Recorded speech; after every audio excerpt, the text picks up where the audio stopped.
오늘은 레위기서 제8강 8번째 시간입니다.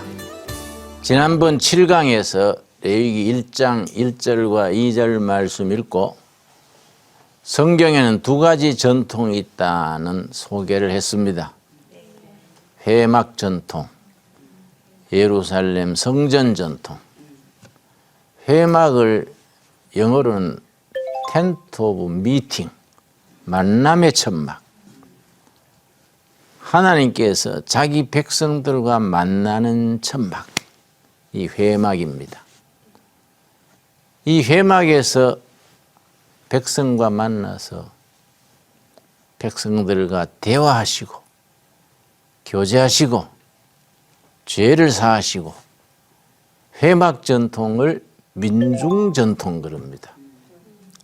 모세 요수아 트래디션, 이 회막 전통입니다. 근데 회막 전통은 백성들과 더불어 함께 움직이시고 백성들 속에서 역사하시는 하나님의 모습이 생생합니다. 회막 전통의 상징적으로 출애굽기 13장에 낮에는 구름 기둥으로 밤에는 불 기둥으로 인도하시는 하나님. 반면에 예루살렘 성전 전통은 다윗 시대에 준비해서 아들 솔로몬이 예루살렘 성전을 멋있게 대리석으로 백향목으로 잘 지었습니다. 그래서 이걸 제왕 전통, 화려한 성전. 한국 교회는 대체로 큰 교회들은 다윗 솔로몬 전통, 제왕 전통입니다. 도시에 웅장한 성전을 지어서 아주 성가대도 멋있고 아주 빛가번쩍하지요. 근데 저 변두리로 시골로 가면은 조그마한 천막 같은 교회에 또 성도들이 모여서 예배 드리지요. 그러니까 어느 시대에나 회막 전통과 성전 전통, 민중 전통과 제왕 전통이 섞여 있다 하겠습니다. 근데 실제 하나님은 늘 백성들과 만나시고 대화하시고 치료하시고 용서하시고 그 회막 전통의 하나님, 참 중요합니다. 그 회막이 그런 중요한 의미를 가집니다.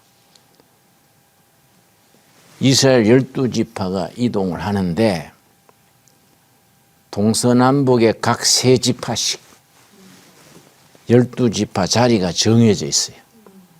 단지파는 이 자리, 유다지파는 이 자리. 제일 중심에 있는 천막이 회막입니다. 그건 하나님이 머무시는 자리, 회막이지요. 그래 낮에 행진하다가 저녁에 머물 때가 되면은 뿔나파를 뚝 하고 봅니다. 그러면 먼저 회막이 딱 자리 잡아요. 그러면 회막이 자리 잡으면 동서남북 각 지파가 자리를 잡습니다. 그래서 밤을 잘 지나고 아침에 출발할 때 또 나팔이 뚝 불면 회막이 먼저 움직입니다. 다른 지파가 먼저 움직이면 안 돼요. 회막이 움직인 뒤에 12지파가 움직이는 거예요. 그런데 그 나팔 자체에 의미가 있습니다. 그 사람들이 나팔을 뭘로 만들었냐면은 창세기 20장 아브라함의 100세에 얻은 아들 이삭을 바치는 이야기 있지요? 네. 기억하세요? 창세기 22장 아브라함에게 하나님께서 네 사랑하는 아들 바쳐라. 모리아 산에 가가지고 아들을 제물로 바치려고 그랬는데 하나님께서 네 아들에게 손을 대지 말지어다. 네 믿음이 그만하면 됐다. 합격을 한 거예요. 근데 보니까 수풀에 뿔이 걸린 수양이 준비되어 있었습니다.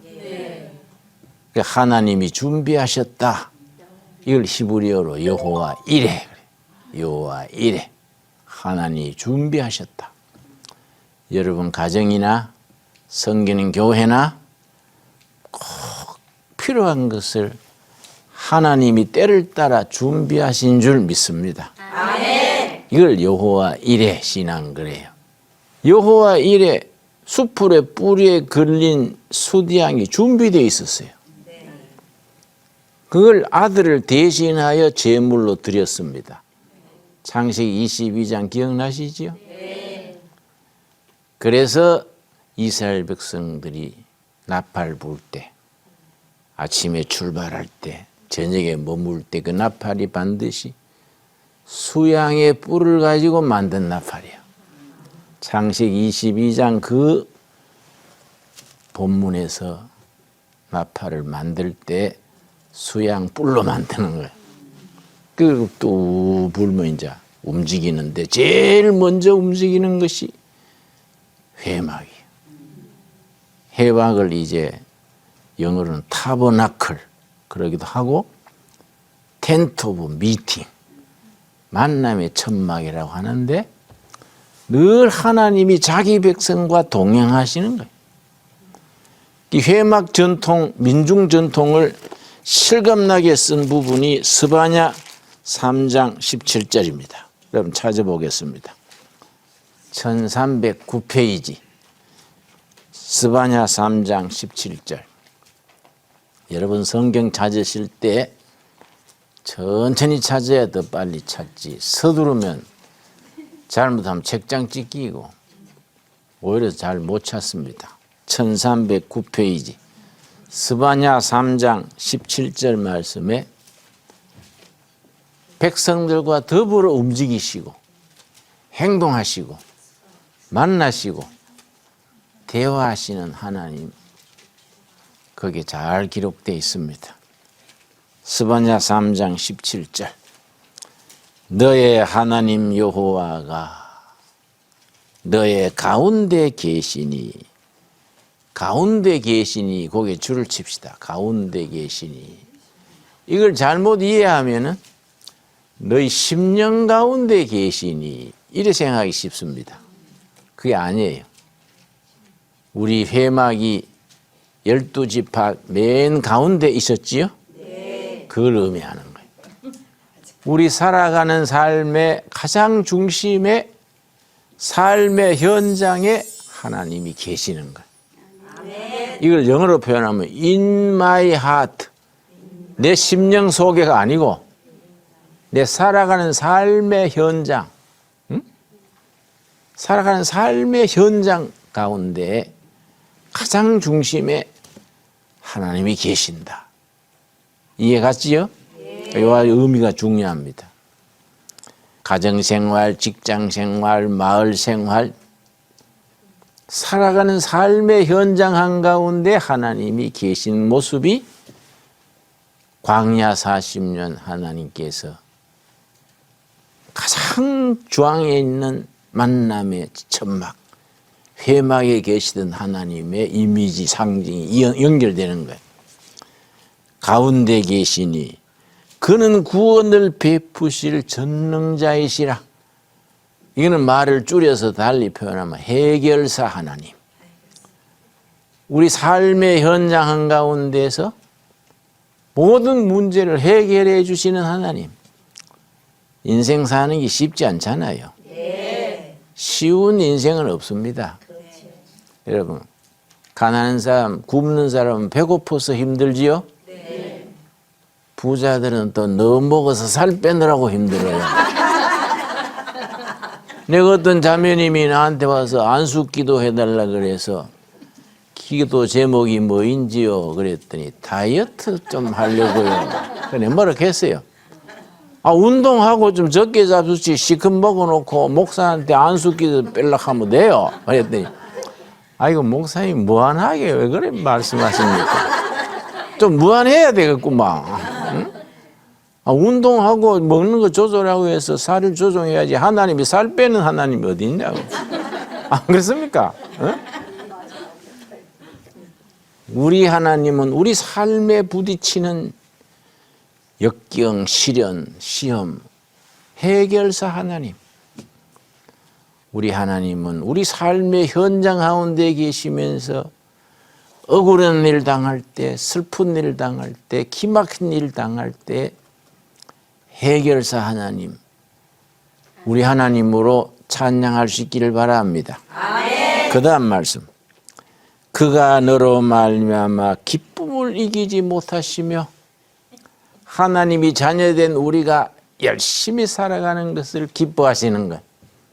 암흑의 권사가 기특하다. 아이고, 암흑의 집사가 참 어려움을 잘 참고 나가는구나. 너로 말미암아 기쁨을 이기지 못하시며 너를 잠잠히 사랑하시며. 나는 예배 분위기에 너무 소란한 거 좀 절제하자 그래요. 하나님 우리를 잠잠히, 깊은 물이 소리 없듯이, 개울물은 뭐 시끄럽지만 깊은 물은 소리가 없지요. 잠잠히 사랑하시며 너로 말미암아 즐거이 부르며 기뻐하시리라. 이 본문으로 지어진 복음 찬송 아세요? 나의 하나님 여호와가 복음 찬송이 있습니다. 내가 뉴욕에 예수 마을 교회란 교회가 있어요. 우리 한국 교포들이 세운 교회인데 그 교회에 내가 집회를 갔었습니다. 낮 공부할 때 스바냐 3장 17절 설명하면서 너의 하나님 여호와가 너의 가운데 계시니 복음 찬송을 내가 불렀다고요. 예배 마친 뒤에 그 교회 목사님이 이름이 김진호요. 나하고 이름이 비슷하더라고. 난 김진홍인데 자기는 김진호요. 목사님 그 작곡을 누가 한지 아십니까? 그래서 모르겠는데 그냥 뭐 교회에서 다 부르는 거 아니에요? 그랬더니 제가 작곡한 곡입니다. 그 작곡자가 그게 목사예요. 어이구 훌륭하네요. 그 사람이 김진자 들어가면 다 좋은 사람들이요. 내가 그렇게 웃었는데, 이 찬송가 복음 찬송 아세요? 아주 실감나는 찬송입니다. 내가 나지막하게 한번 부를 테니까 아는 분들은 따라 부르면 돼요. 너의 하나님 여호와가 너의 가운데 계시니 그는 구원을 베푸실 전능자시라. 그가 너로 인하여 기쁨을 이기지 못하시며 너를 잠잠히 사랑하시며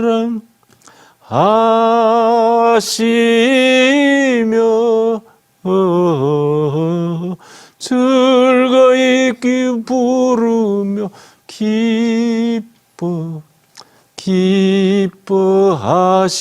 기뻐하시리라. 좋지요? 네.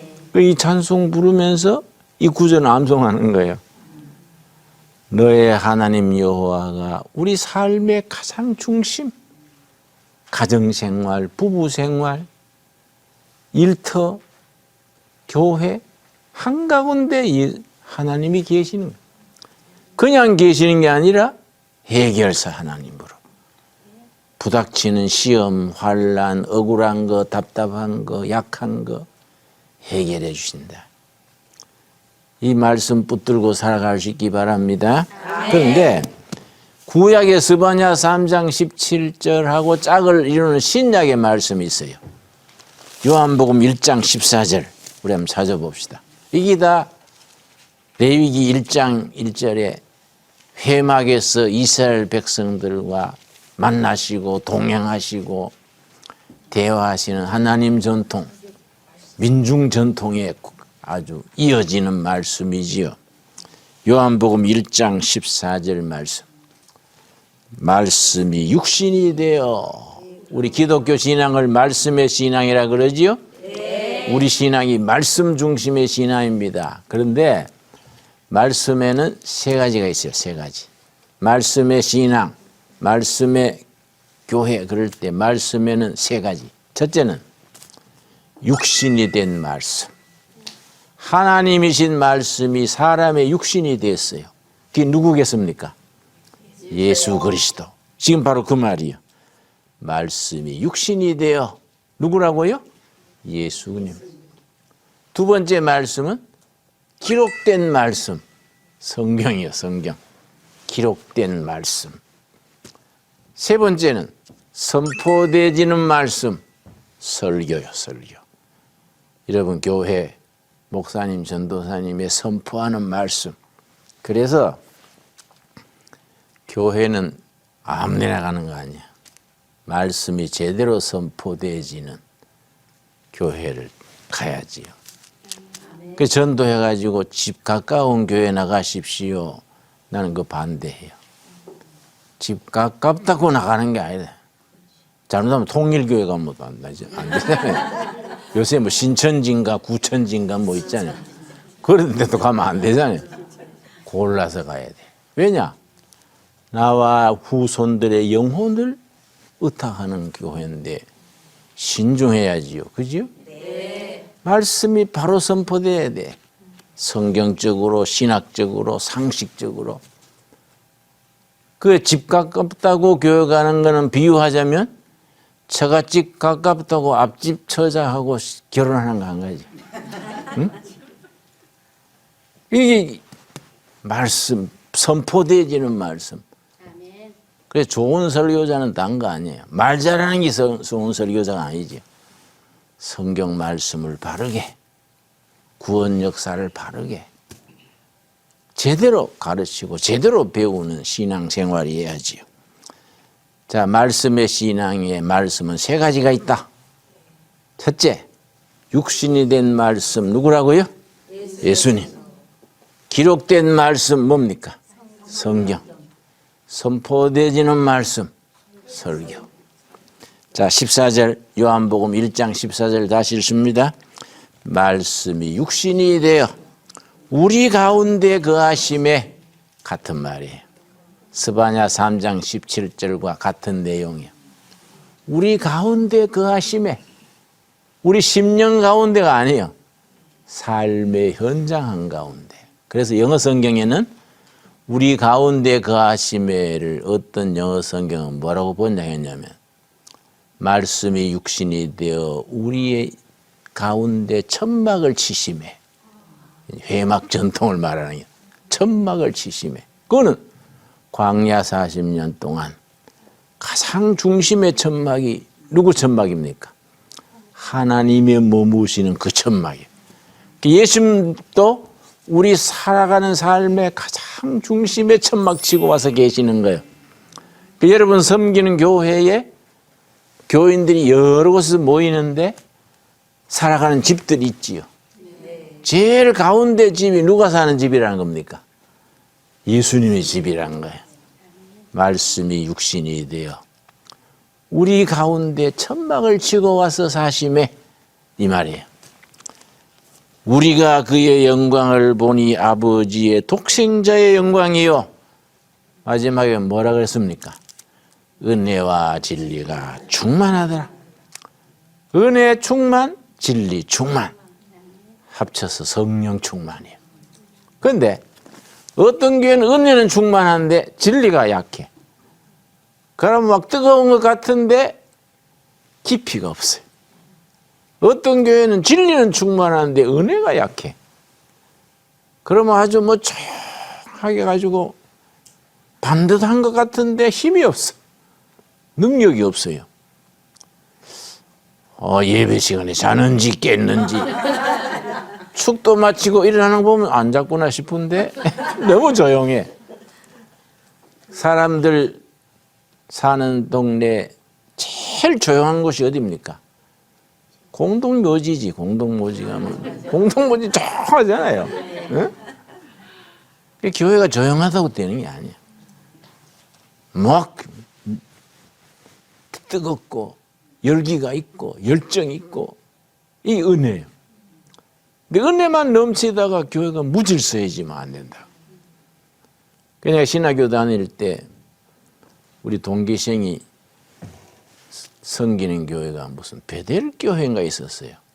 박 무슨 목사라 했는데 자기 목사님 자랑을 하는 게 우리 목사님은 성령 충만해서 예배 보다가 성령이 임하면 막 쓰러진다 그래서 심령이 뜨거워지고 하면 되지 왜 쓰러지지? 예배 볼 때 한번 가보자. 그래서 수요일 저녁에 우리 갔다고요. 동창생들이. 우리 신학교 기숙사 같이 있는 동기들이 5명이 갔는데 이 목사님이 설교하다가 여러분 내 손가락을 보십시오. 손가락을 왜 보나 했더니 성령이 손가락으로 나갑니다. 쉿! 그러니까 확 자빠지는 거예요. 나는 그것이 별일이다. 거룩하신 영 하나의 영이 뭔 손가락으로 나오냐. 안 그렇습니까? 나는 이해가 안 가서 무슨 특제 손가락도 아니고 뭘 그러냐. 사람들이 왜 쓰러지냐. 나는 서 있으니까. 다 쓰러졌는데 혼자 서 있으니까 또 미안하더라고. 그렇다고 또 그냥 같이 쓰러질 수도 없잖아요. 내가 서 있었더니 내려오더니 나를 미더라고요. 그러니까 손을 잡으면서 왜 미워? 그랬더니 교만하대. 교만해라. 이게 합리적이고 상식에 맞아야지. 뭐 손가락으로 씩 하고 쓰러지고 이거는 쇼지. 이거 거룩한 영이신 성령님이 성경적이고 상식에 맞고 합리적이라 해야지. 그런 식으로 하면 안 된다 이거죠. 안 그렇습니까? 네. 온전한 믿음. 온전한 말은 성숙되다. 영어로 mature, 성숙돼. 신앙의 질이 업그레이드 돼야 돼. 그냥 시끄럽고 떠들고 그러고 은혜 있는 교회가 아니라. 지금 영적인 질서가 중요한 거죠. 은혜 충만, 진리 충만 합쳐서 성령 충만이에요. 우리 여러분 섬기는 교회들이 은혜 충만, 진리 충만 합쳐서 성령 충만하기를 바랍니다. 아멘. 한 가정이 있으면 아버지는 진리 쪽이에요. 어머니는 은혜 쪽이에요. 이해가지요? 예. 아버지가 자녀들의 기준을 딱 잡아줘야 돼. 그 어머니가 사랑으로 보듬는 거야. 그럼 아버지가 아들이나 딸한테 세게 꾸지름을 하고 그러면 엄마가 부엌에 데려가서 얘야 섭섭해하지 마라. 아버지가 네 사랑해서 그러신다. 이래 품어줘야 이제 은혜와 진리가 같이 있는 거인데 아버지가 꾸지름하는데 엄마가 맞아요. 응? 혼을 내주세요. 이러면 그 아들은 기댈 데가 없는 거예요. 마음에 상처받는 거예요. 둘 다 진리 쪽이 되면 안 된다 이거지. 그렇지요? 네. 아버지의 진리, 어머니의 은혜, 균형이 맞아야 가정이 편하지요. 네. 그런데 이 아버지가 재구실을 못하는 집애들은 방황합니다. 네.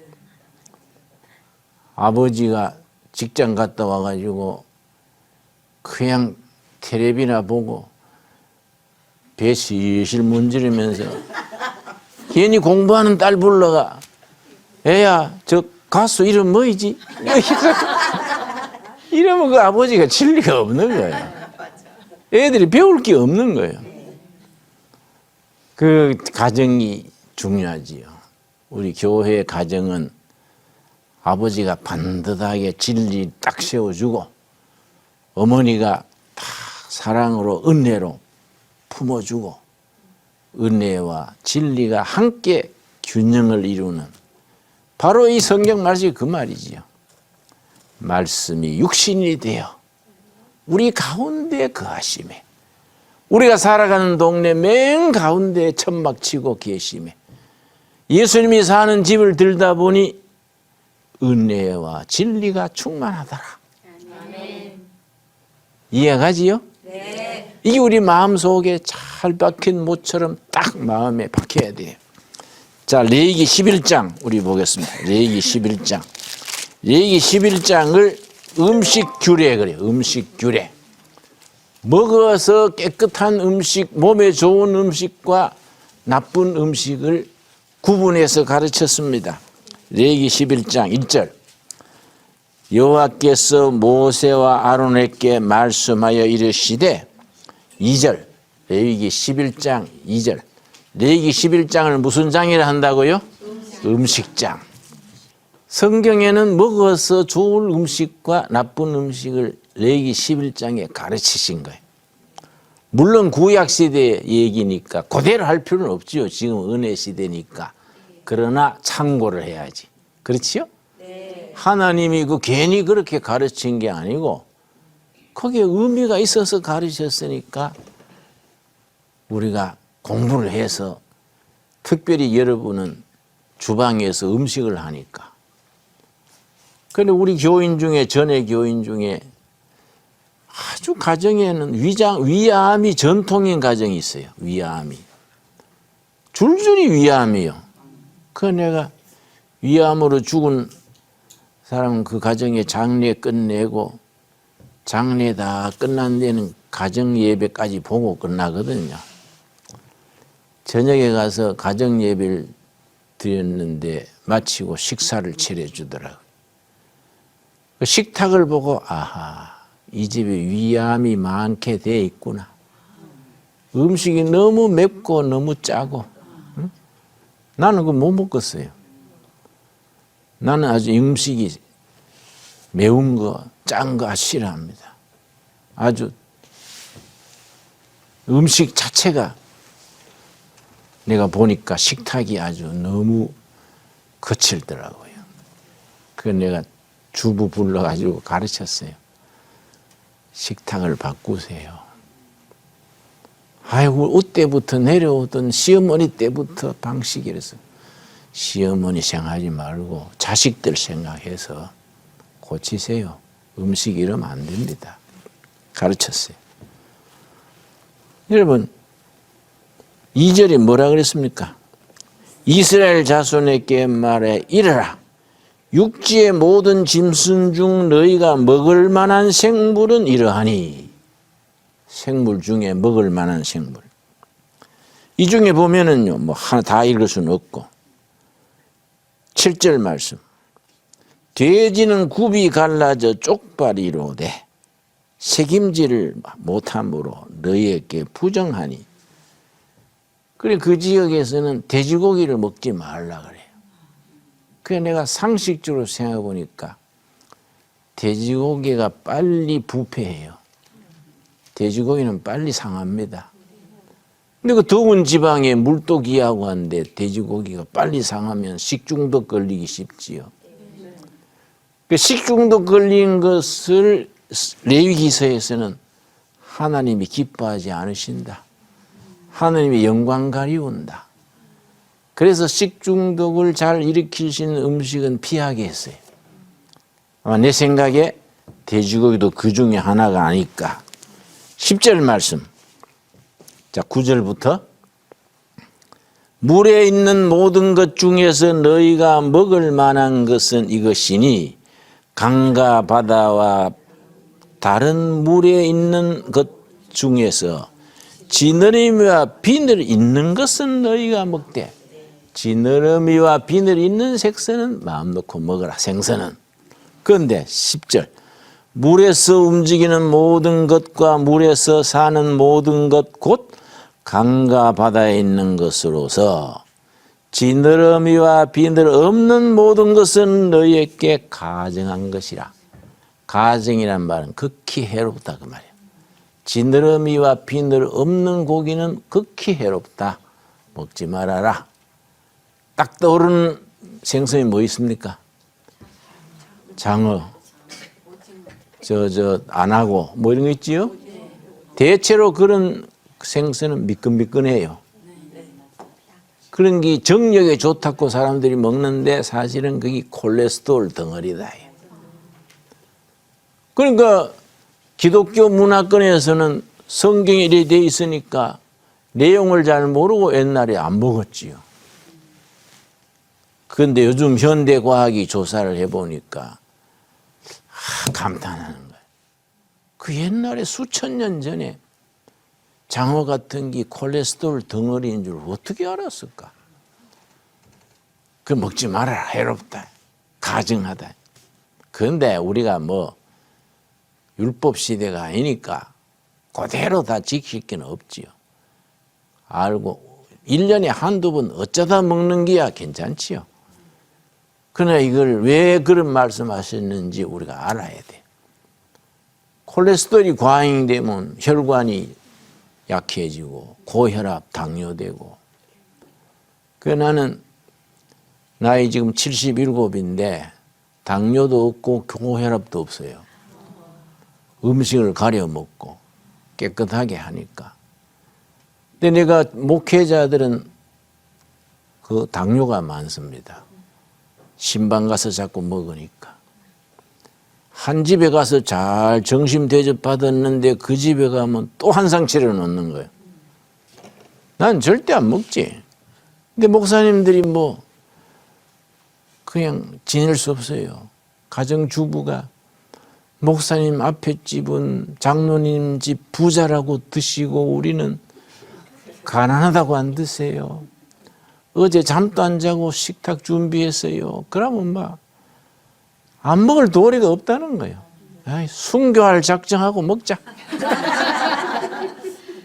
신방 마치고 나면 배탈 나는 거예요. 내 친구가 대신방 마치고 위장 탈나서 고려병원에 입원했길래 내가 가서 야, 목사가 너 먹어서 병 나가 병원에 온 게 말이 되냐? 그랬더니 김 목사는 설교라도 반듯하게 하니까 안 먹어도 되지만은 나는 설교도 시원찮고 몸으로 때울라 하니 없는 거지, 할 수 없는 거지. 그래서 목사님들이 70에 은퇴인데 거의가 당뇨가 다 있어요. 다니면서 먹었어. 그래서 목사를 먹사라 그래요. 먹다 죽는다고. 먹사. 여러분 목사님 대접 제일 잘하는 게 뭔지 압니까? 안 권하는 게. 알아서 하시도록. 그래서 내가 신방할 때 옛날에 이 대신방하고 권해서 저 자꾸 먹어서 건강 해치니까 여러분 권하지 마세요. 알아서 하게 두세요. 그랬더니 또 17집을 신방했는데 아무도 점심을 준비 안 했어. 쫄쫄 굶고 신방이 쫄쫄 굶고. 나중에 얘기했더니 아이고 또 하도 음하게 대접하지 마라 해서 안 했지요. 그래도 정심은 줘야지. 그랬더니 그런 오해가 있을 수 있지요.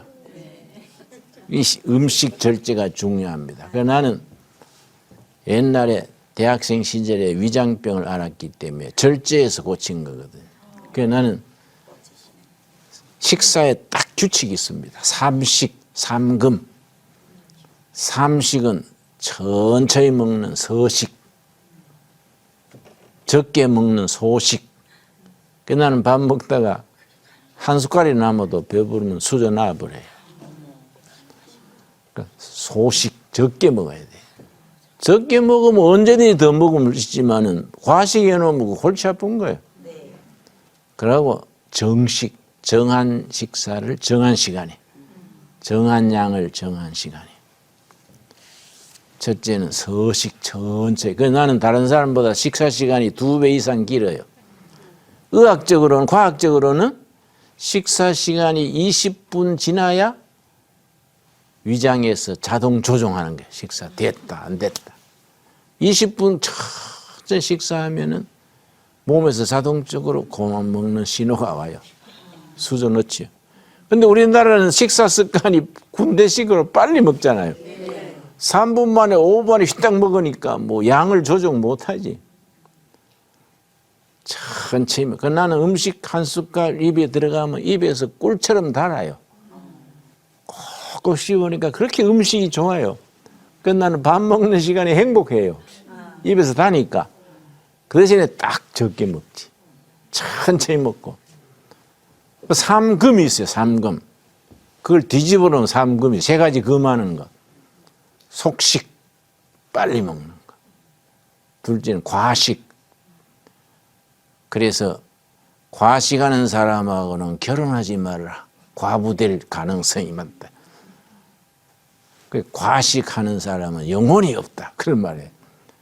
그 식탐 그래, 식탐. 식사 양을 줄여야 됩니다. 그러니까 그러고 과식하면 안 돼요. 세 번째 금하는 거는 육식.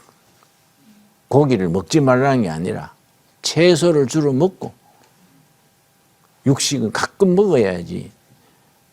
육식만 좋아하는 사람들은 문제가 생기지요. 그래서 유엔에서 그 세계 질병 지도가 유엔의 세계 보건기구 WHO라 그래요.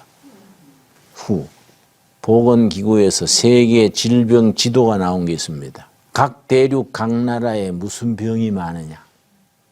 한국은 위장병이 많아요. 그 지도에. 왜냐? 음식이 물 많고 맵고 짜고 해서. 미국은 무슨 병이 많을까요? 장암이 많아요. 장암. 햄버거니 육식 고기를 계속 먹으니까 장암이 많아요. 몽고에 가면은 그거는 채소를 못 키우잖아요. 이동식으로 고기 잡아먹거니 그 사람들은 수명이 짧습니다. 몽고 사람들은요 체중이 무겁고 오래 못 살아요. 채소를 먹고 자꾸 이동하니까 채소를 키울 수가 없지 않습니까? 그러니까 아프리카 가면은 피부병이 많아요. 그거 다 다른 거예요. 그런데 음식 중에 뭐가 있느냐면은 11장 41절 한 조목 한 조목 다 공부하면 좋은데 다 할 수는 없지요. 41절 땅에 기어다니는 모든 길짐승은 가정한 즉 먹지 못할지니. 땅에 기는 짐승 뭡니까? 뱀. 이 뱀 같은 그것도 즐겨 먹는 사람이 있어요. 땅에 기어다니는 짐승 먹지 마라. 뱀고기 그리 좋아하는 사람들이 있습니다. 그거 먹지 말라는 거예요. 하나님 우리 건강 위해서 말씀하시는 것이요. 42절 그 땅에 기어다니는 모든 기는 것 중에 배로 밀어다니는 것이나 네 발로 걷는 것이나 여러 발을 가진 것이라 너희가 먹지 말지니 이것들은 가증함이라. 여러 발을 가진 생선 뭐 있습니까? 오징어. 지네는 이제 생선이 아니니까 곤충이니까. 오징어, 낙지, 여러 발 가진 거. 그래서 내가 이상구 박사님이 나한테 가르쳐 줬는데 목사님 성경에 여러 발 가진 오징어 왜 못 먹게 했는지 아십니까? 그래서 아이고 뭔 이유가 있습니까? 그분 의사니까 또 건강의 전문인이시니까 이 생선이나 곡식마다 발암 물질이 조금씩 있는 거예요. 그걸 몸에서 이제 면역력에서 잡아내는데 오징어는 다른 생선보다가 발암 물질이 130배가 더 많대. 13배가 아니고 130배래. 오징어를 또 지를 담으면 그 뭐라 합니까? 오징어 지라 그럽니까? 응? 그거 뭐라 그러죠? 삭히는 거. 응? 젓갈. 우리 지역 사투리는 지담다 그래. 젓갈로 담으면은 발암 물질이 2배가 뛴대. 오징어 젓갈 담으면은 그냥 260배가 되는 거죠. 다른 거. 근데 젓갈 내가 지난 2달 전에 군산에 집회를 갔는데 낮 점심에 젓갈만 전문하는 식당에 갔어요. 다른 반찬 간장도 없어. 젓갈만 17가지. 난 젓갈이 짜고 안 좋아하거든요. 그건 뭐 먹어야 되니까 조심해서 먹었는데 아이고 설사가 나서 고생했어요. 그런데 이 UN 보건기구 질병 지도 중에 위암이 제일 많은 지역이 중국 해안가예요. 상해에서 산동반도 해안가. 그 지역은 오징어 젓갈 담아 먹는 지역이에요. 그걸 상식하는 지역. 위암이 제일 많게 나와 있어요. 그러니까 우리가 레위기 11장 음식장을 주의 깊게 읽고 공부하고 거기에 담긴 교훈을 우리가 참고를 해야지요. 뭐 그대로 하려고 그런 거는 좀 지나치지요. 우리는 은혜 시대지 율법 시대는 아니니까. 레위기 11장 속에서 우리에게 주시는 교훈을 잘 새기기를 바라고 핵심은 45장입니다. 45절. 레위기 11장 45절. 나는 너희의 하나님이 되려고 너희를 애굽 땅에서 인도하여 낸 여호와라. 내가 거룩하니 너희도 거룩할 것이니라. 음식장에 왜 거룩하라는 말이 있느냐? 식사에도 거룩한 걸 생각해라. 나쁜 거, 좋은 거, 부정한 거, 정결한 거, 하나님이 기뻐하시는 음식, 하나님이 싫어하는 음식. 왜 기뻐하시느냐? 자기 백성 건강에 좋은 걸 기뻐하시는 거예요. 건강에 나쁜 걸 싫어하시는 거예요. 이해가 됩니까? 그러니까 우리가 똑똑한 교인 되려면은 똑똑한 요리사, 가정주부 되려면 공부를 해야지. 자, 오늘 거기까지 합시다. 자, 감사합니다.